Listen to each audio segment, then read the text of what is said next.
306. This old-time radio program was originally aired live, long before the advent of high fidelity. As a result, you may detect an occasional surface noise or volume drop due to transmission problems so common to old radio. We hope, however, that any variance in audio quality will not take away from your pleasure in listening to this, one of the all-time favorite shows. The Adventures of Sherlock Holmes, the original and immortal stories of Sir Arthur Conan Doyle, dramatized anew, with Sir Ralph Richardson as Dr. Watson and Sir John Gielgud in the role of Sherlock Holmes.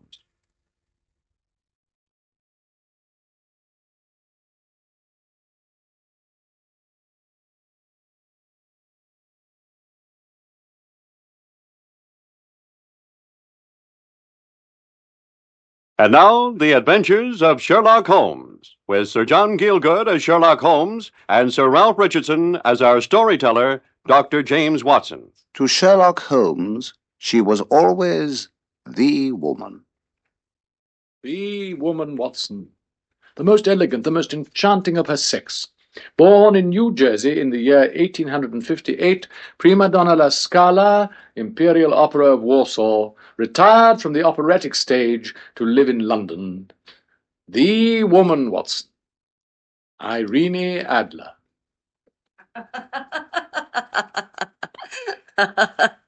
I remain, Mr. Sherlock Holmes, yours very truly, Irene Adler.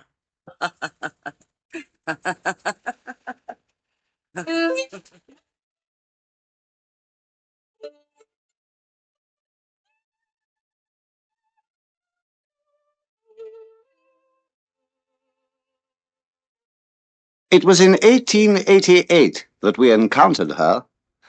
7 years had gone by since my own first meeting with Sherlock Holmes. Perhaps, in my humble way, I'd even enhanced his fame a little. Then I'd married and returned to medical practice in Paddington. But one March evening, returning from a visit to a patient, my way led me through Baker Street, and so towards the well-remembered door of number 221B.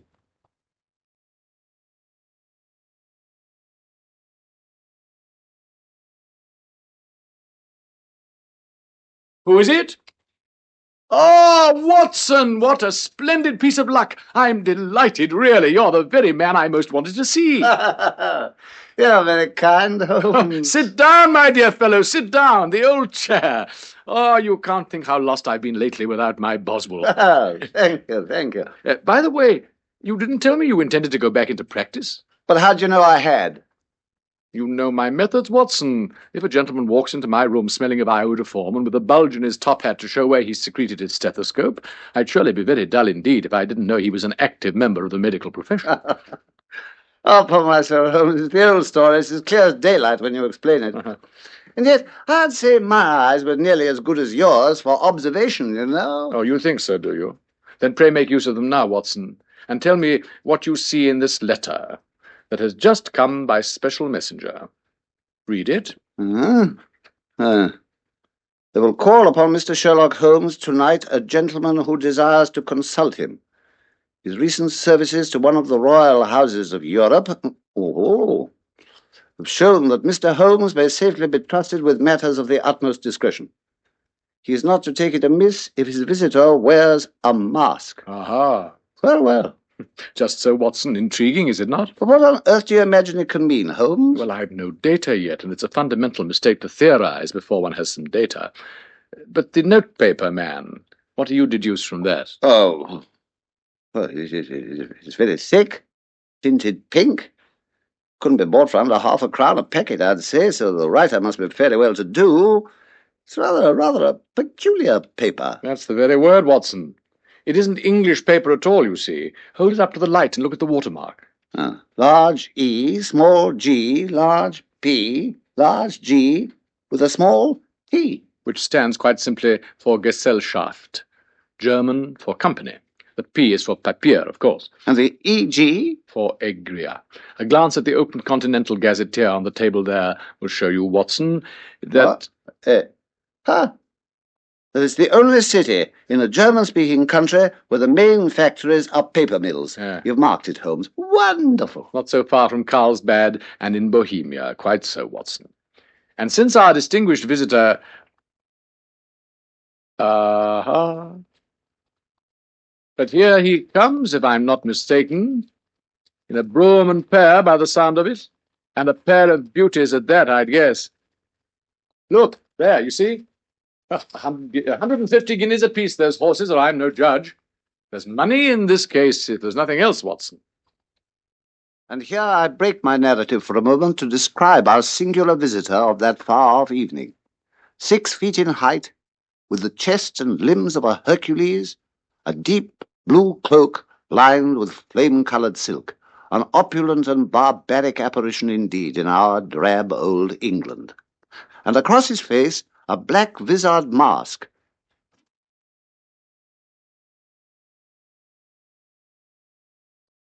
You had my note, Herr Holmes? I did indeed, sir. Pray take a seat and tell me whom I have the honour of addressing. You may refer to me as the Count von Krumm, a Bohemian nobleman, sir. And this gentleman? Oh, this is my colleague, Dr. Watson, upon whose honour and discretion you may completely rely. Most certainly. I'm not in the habit of discussing my private affairs before a stranger, however discreet. Well, in that case, No, sit still, Watson.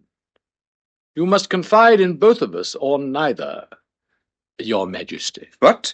Why should you think... Watson, pray take His Majesty's mask. It is a needless inconvenience. Yeah, you are right. I am the king. Why should I attempt to conceal it from your sharp eyes? Why, indeed. Your Majesty had hardly spoken a word before I was aware that I was addressing Wilhelm Gottsreich von Olmstein, Grand Duke of Kassel-Fallstein and hereditary King of Bohemia. I have come incognito from Prague for the purpose of consulting you. Then pray consult Your Majesty. The doctor and I are all attention. The facts are these, then, gentlemen. When I was in Warsaw 5 years ago, I made the acquaintance of a lady whose name may be familiar to you. The adventuress Irene Adler. Adventurous, Your Majesty? I know of the celebrated prima donna, of course. And adventurous, gentlemen. I use the word deliberately.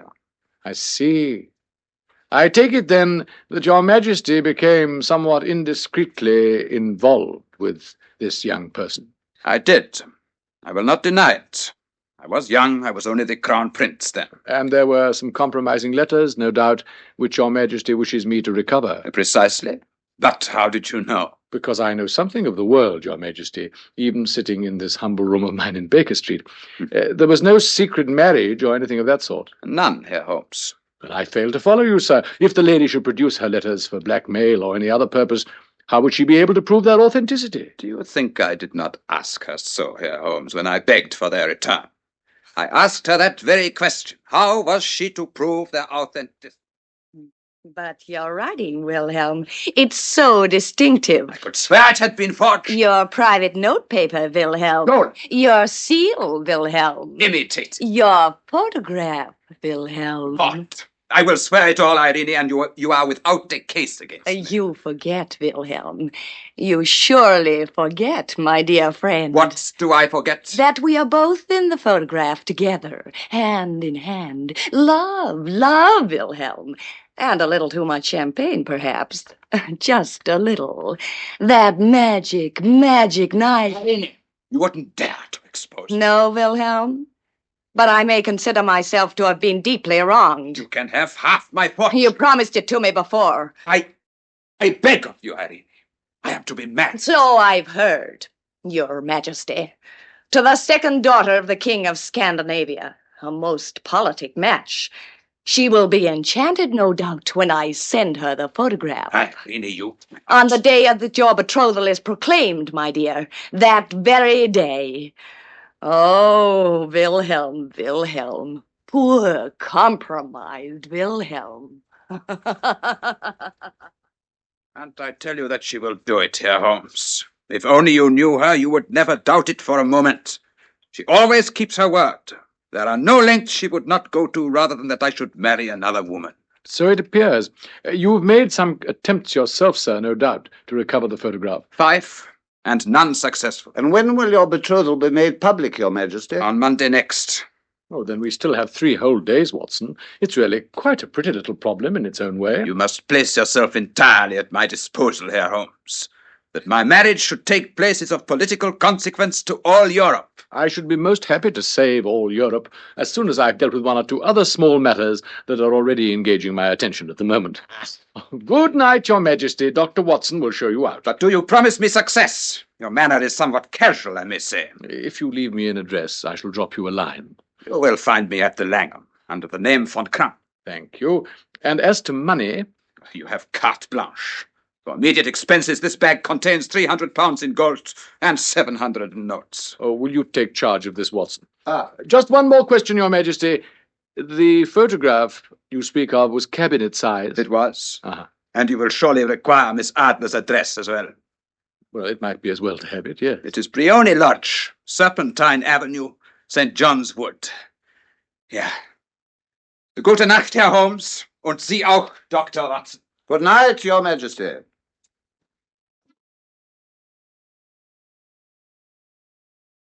So began, then, our problem of averting the threatened scandal in Bohemia.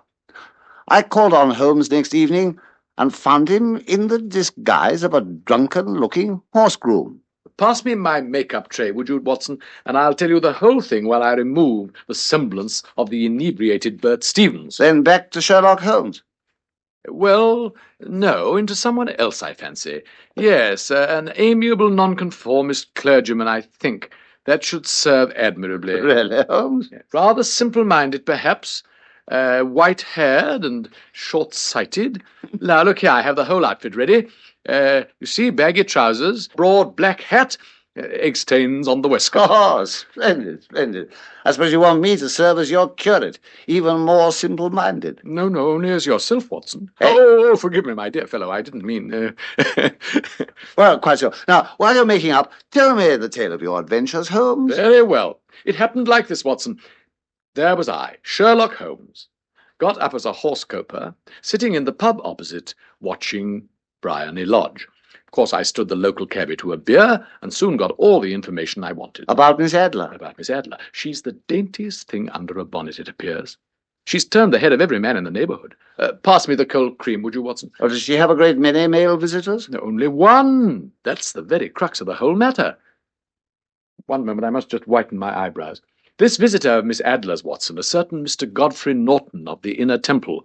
Very dark and dashing, so my friend the cabby told me. When you were the ostler? Exactly. And while I was watching, our dashing gentleman friend rushes up to the house in a tearing hurry, stops there for half an hour, and then rushes out again shouting for a cab. Cabby, Ross and Hankey's, the jewellers in Regent Street. Then the church of St. Monica in Edgware Road.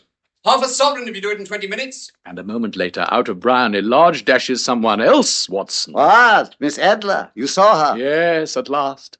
And it's true. What a lovely face. Though I only caught a glimpse of it through her veil, and she called a cab, too. The Church of St. Monica in the Edgware Road, and half a sovereign if you reach it in 20 minutes. On which, of course, Mr. Sherlock Holmes called a cab, in spite of his own somewhat disreputable appearance, and reached the church at precisely 5 minutes to 12. Inside was a surpliced clergyman, with Miss Adler and Mr. Norton. Norton, seeing me, rushed down the aisle, took my arm, and cried, Quick, my man, you'll do. 3 minutes to 12 and the license expires then. We need a witness to a marriage, man. A witness to a marriage, Watson, my humble self. All done in an instant, tying up Irene Adler, spinster, to Godfrey Norton, bachelor. Oh, heavens. And a sovereign as a tip from the bride, which I shall wear on my watch chain forever. Well, this certainly is an unexpected development, Holmes. Indeed it is, my dear fellow. What's more unexpected? They parted at the door of the church, and I heard her say that she'd drive as usual in the park from 5 till 7, so all is well, our schemes can go ahead. There, now, black overcoat, yes, badly rolled umbrella. Oh, and hand me that little parcel, would you mind, Watson? Thank you. Now we are quite ready for our little visit to one of my most charming parishioners at Briony Lodge.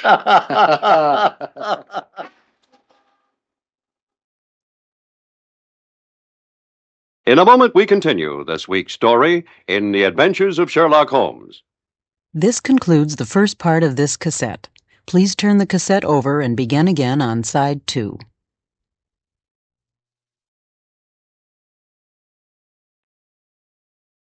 And now we continue the adventures of Sherlock Holmes, with Sir John Gielgud as Sherlock Holmes and Sir Ralph Richardson as Dr. Watson.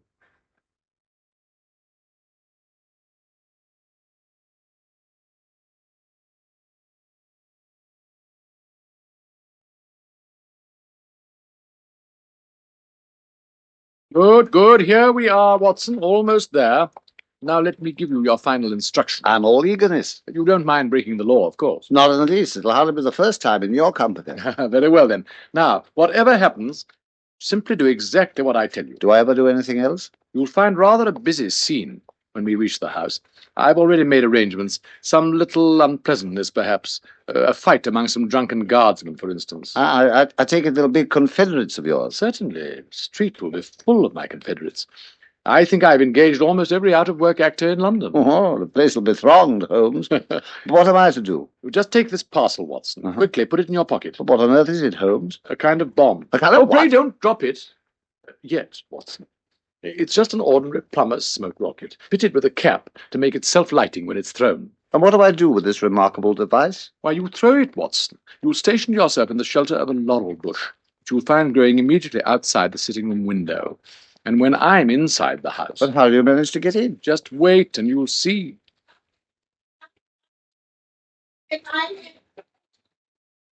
Ah, here we are, the house itself, and everyone ready in their positions. Wonderful, Holmes. I've never seen a more admirably stage-managed effect. Let's observe the group of guardsmen, particularly Watson, stationed just at the spot where Mrs. Norton's carriage will arrive. Those soldiers look spectacularly drunk. Of course they do. They're my star performers. Now, there's the bush you'll have to hide behind. You see it? The definite aureola? You're always so well informed, Watson. Precisely. The window's open, as you see, and you'll be able to hear me say, "All I want is a glass of water, please." Which is my cue, I take it. Precisely. Then you throw the rocket through the window into the room and start to shout fire. The place will fill with smoke. There will be complete confusion. I shall reappear to join you, and then we shall return to Baker Street wiser than we came. Wiser? What do you mean? Miss Adler will have shown me where the photograph is hidden. I can't believe it.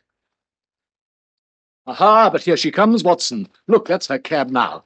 Get under cover, man, quickly, while I begin to play my part. Good luck, Reverend. Thank you.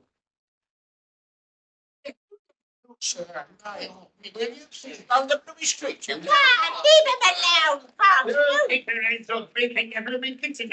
him alone, Gentlemen, I pray you to restrain yourselves. I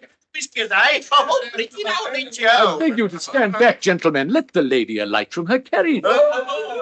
Step aside there! How dare you create a disturbance before my house? Aristocrats next time now. Look here. You could very well shut up for one now. Take that. Oh, gentlemen! Step really. aside, I say! Let me pass! You shut your face, will you? Gentlemen! Watch out, Reverend, you get hurt. Oh, my head! My head! Quick, oh. Oh, poor old fellow. He's hurt. My lady. Well, what's wrong? Oh, it's the old minister. He's hurt, my lady. We can't leave him lying here. Bring him into my sitting room, then. Poor old fellow, when he was only trying to help me. Here, you, give us a hand, will you? Careful now. Through this way. Watch the step, my man. Oh, thank you. How very kind. Thank you. I'm better now. Please don't let me be any trouble. Just lie quietly for a moment, sir. It was most good of you to come to my assistance. The wretches ran off when you fell. You're very kind indeed, ma'am. All I want is a glass of water, please. Certainly. I'll have it fetched for you at once. Thank you. Fire! Fire! Fire!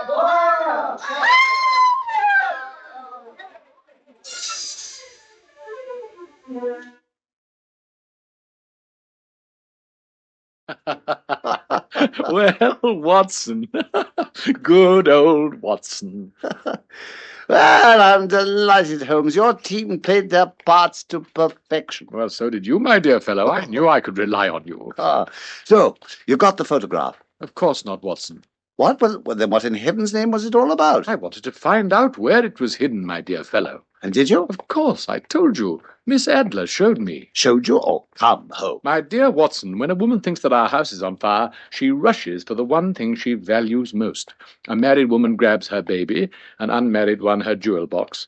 In Miss Adler's case... Of course. Exactly. The photograph is hidden in a recess behind a sliding panel close to the right-hand bell pull.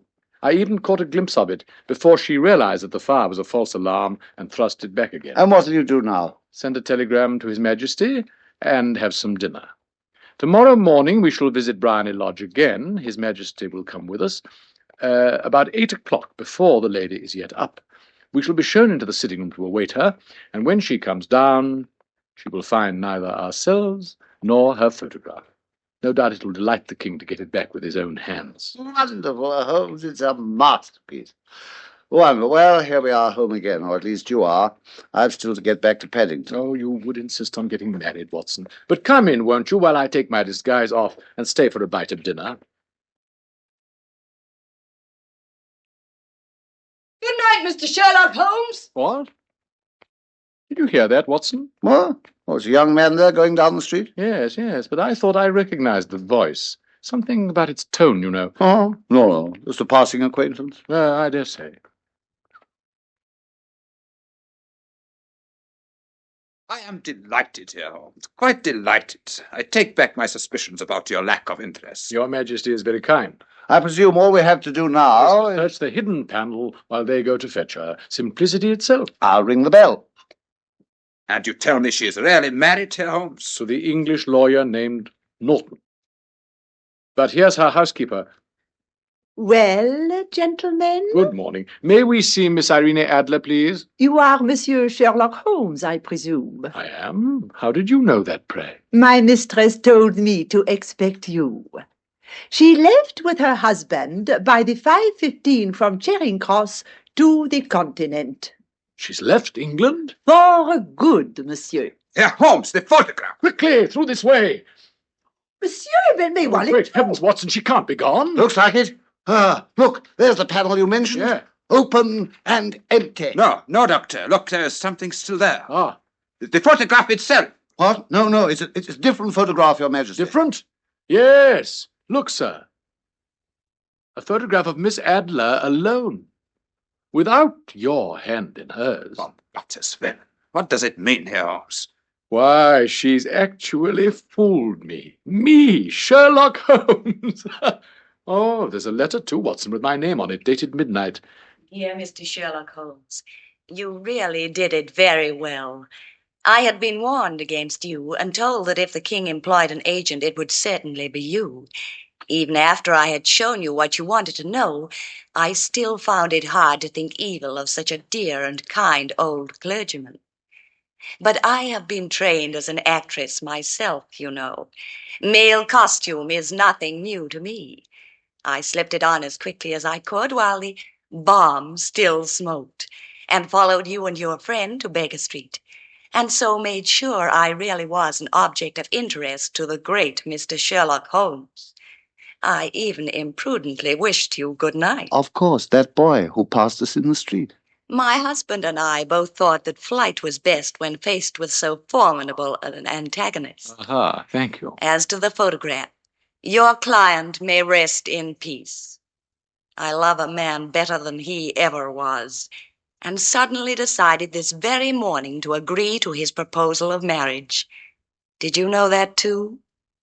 I wonder, Mr. Holmes.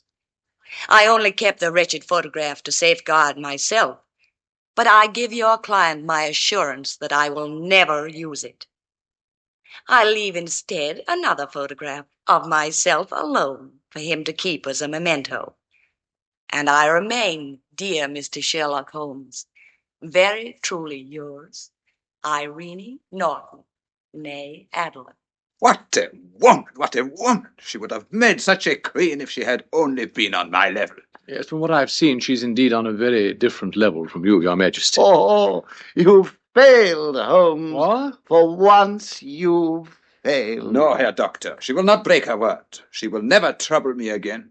I am safe. I am relieved to hear Your Majesty say so. Pray tell me in what way I can reward you, sir. This emerald ring. Oh, thank you, but your Majesty has something that I should value even more highly. What then? That photograph, sir. Irene's? Ah, certainly, Herr Holmes. I am very much obliged to your Majesty. I have the honor to wish you a very good morning. Well.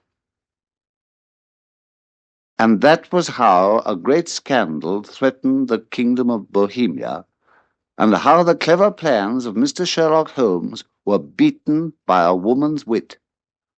But sometimes he glances at that photograph upon his table, and then he speaks of her always with such affectionate admiration.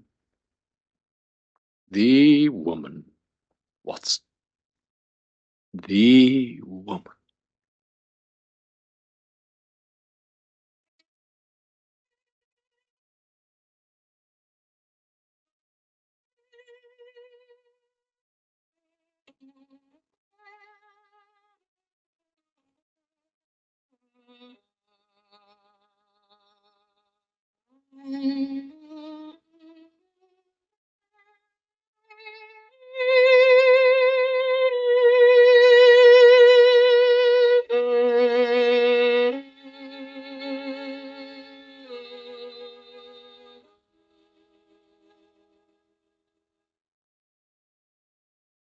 The Adventures of Sherlock Holmes, based on the original stories of Sir Arthur Conan Doyle, have been dramatized anew with original music composed by Sidney Torch.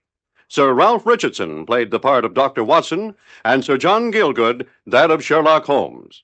The program was produced by Harry Allen Towers.